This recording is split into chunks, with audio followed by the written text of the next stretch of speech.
ఇంతే కదా అధ్యక్ష, జాతీయ పార్టీతో కూడా ప్రత్యక్షంగా ఒకరితోనూ పరోక్షంగా మరొకరితోనూ, జాతీయ పార్టీలతో కూడా అధ్యక్ష అవగాహన కుదుర్చుకొని కుట్రలతో పరువు దక్కించుకోవాల్సిన పరిస్థితిలో ఈరోజు మన ప్రతిపక్షం ఉందంటే దాని అర్థం ఏమిటి అధ్యక్ష? ఆలోచన చేయమని అడుగుతా ఉన్నాం. ఇంతమందిని ఏకం చేసి ఇన్ని కుట్రలు పన్ని, ఇన్ని ఈనాడు, ఆంధ్రజ్యోతి, TV5, ఇంతమంది, ఇన్ని పార్టీలు, ఇన్ని కుట్రలు, ఇన్ని కుతంత్రాలు, ఇన్ని పార్టీలు, ఇన్ని పొత్తులు. ఆ పక్క చూస్తే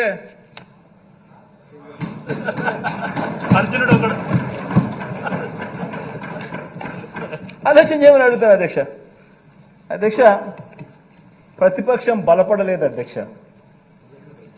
అభివృద్ధి చేసిన అధికార పార్టీకి తిరుగు లేదు అధ్యక్ష.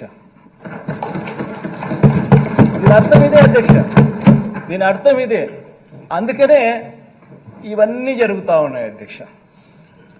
ప్రజల్లో వారు లేరు కాబట్టి ప్రతిపక్షం కుట్రలను, పొత్తులను ఆశ్రయించింది అధ్యక్ష. పొత్తులతో పాటు అబద్ధాలని, మోసాల్ని కూడా నిజంగా ఆశ్రయించడం అన్నిటికన్నా దారుణం అధ్యక్ష. అధ్యక్ష, అందుకనే ఈ మధ్య కాలంలో చంద్రబాబు నాయుడు గారు కొత్త వాగ్దానాలతో కొత్త గారడీలు చేస్తూ ఉన్నాడు. అసలు ఎక్కడా లేని కొత్త వాగ్దానాలు అధ్యక్ష. ఈ వాగ్దానాల గురించి మాట్లాడే ముందు అధ్యక్ష ఒక్క విషయం, ప్రతి ఇంట్లో, ప్రతి పేద కుటుంబం, ప్రతి ఒక్క కుటుంబం కూడా ఆలోచన చేయమని చెప్పి కోరుతా ఉన్నా. దీని గురించి, ఈ వాగ్దానాలు గురించి, చంద్రబాబు చేసిన వాగ్దానాల గురించి మాట్లాడే ముందు అధ్యక్ష ప్రతి విషయం కూడా ఆలోచన చేయమని అడుగుతాను. ప్రతి ఒక్కరు ఆలోచన చేయమని అడుగుతా ఉన్నాను. చంద్రబాబుకు ఎన్నేళ్ళని? చంద్రబాబు నాయుడు వయసు 75. ఇది వెరీ ఇంపార్టెంట్ అధ్యక్ష. చంద్రబాబు రాజకీయాల్లోకి వచ్చి ఎన్నేళ్ళు అయింది అధ్యక్ష? 45 ఏళ్ళు అధ్యక్ష. చంద్రబాబు మొదటిసారి సీఎం అయ్యి ఎన్నేళ్ళు అయింది అధ్యక్ష? దాదాపు 30 సంవత్సరాలు అధ్యక్ష. మరి ఇన్నేళ్ల తర్వాత కూడా అధ్యక్ష, ఇన్ని సంవత్సరాల తర్వాత కూడా 3 సార్లు సీఎం అయిన తర్వాత కూడా అధ్యక్ష, 3 సార్లు సీఎం అయిన తర్వాత కూడా అధ్యక్ష, ఇంకా ఇప్పటికి కూడా ఇంకా ఇది చేశా కాబట్టి నాకు ఓటేయండి అని ఆయన నోట్లో నుంచి రావడం లేదు అధ్యక్ష. ఇప్పుడు కూడా ఏమంటున్నాడు అధ్యక్ష, నాకు మరోసారి ఛాన్స్ ఇస్తే నేను అది చేస్తా, ఇది చేస్తా అని చెప్తున్నాడు అధ్యక్ష. ఈ రోజుకి కూడా అధ్యక్ష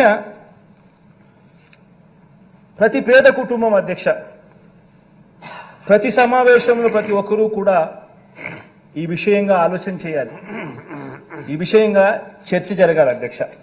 ఇన్నేళ్ల తర్వాత కూడా చంద్రబాబు గారి పేరు చెబితే ఇన్ని సంవత్సరాల తర్వాత 3 సార్లు ముఖ్యమంత్రి, 14 ఏళ్ళు ముఖ్యమంత్రిగా పరిపాలన చేశాడు. ఇంతకుముందు నేను చెప్పినట్టుగా 75 ఏళ్ల వయసు, 45 ఏళ్ల రాజకీయ జీవితం, 30 ఏళ్ల కిందట నేను ముఖ్యమంత్రి అయినాడు. ఇన్ని సంవత్సరాల తర్వాత ఈ రోజుకి కూడా చంద్రబాబు పేరు చెబితే గుర్తుకొచ్చే కనీసం ఒక్క స్కీమ్ అయినా ఉందా అని చెప్పి ప్రతి ఒక్కరూ ఆలోచన చేయాలి. ఆయన పేరు చెప్తే అధ్యక్ష, ఆయన పేరు